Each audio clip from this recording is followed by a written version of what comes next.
Libertarianism explained in 90 seconds. Now we swing a little further into the individualist side of the spectrum. Often misunderstood as anti-government, think of libertarianism more so as fiercely pro-choice.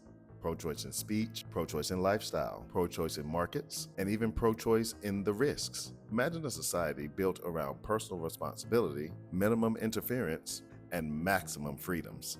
So let's break that down of what it looks like in 2025.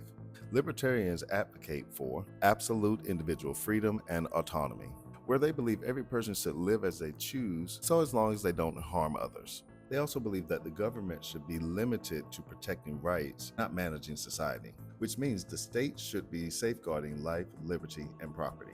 A market-driven economy without government favoritism, which means economic success should depend on merit and competition, not from subsidies and regulation. Foreign policy should be centered on non-intervention, which means avoiding entangling alliances and prioritize national defense rather than global policing. Removing laws from nonviolent personal behavior.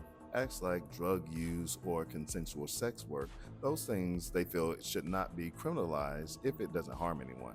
Freedom to associate and self-organize, which means individuals should decide how they collaborate, how they form communities, and how they run their businesses. In policy, this means significantly lowering or eliminating income taxes. They feel that people should keep more of their earnings and decide how they want to use them. Ending programs that seem coercive or ineffective. Things like welfare, subsidies, and mandates, those are viewed as limits on personal choice. Rolling back rules that burden small businesses and consumers. Having fewer regulations means easier entry and more competition with more innovation. Legalizing personal behavior and expanding healthcare choices. They believe that individuals should control how they manage their body and health.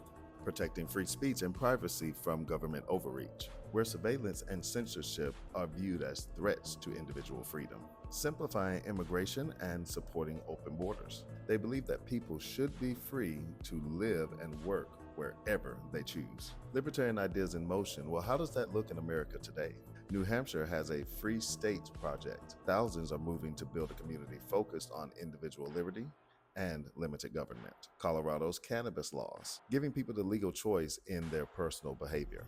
Push to end qualified immunity, aiming to hold public officials accountable for their misconduct. Wyoming's crypto legislation, embracing innovation by removing bureaucratic barriers. Efforts to remove licensing requirements for low-risk jobs, allowing people to work without unnecessary government approvals.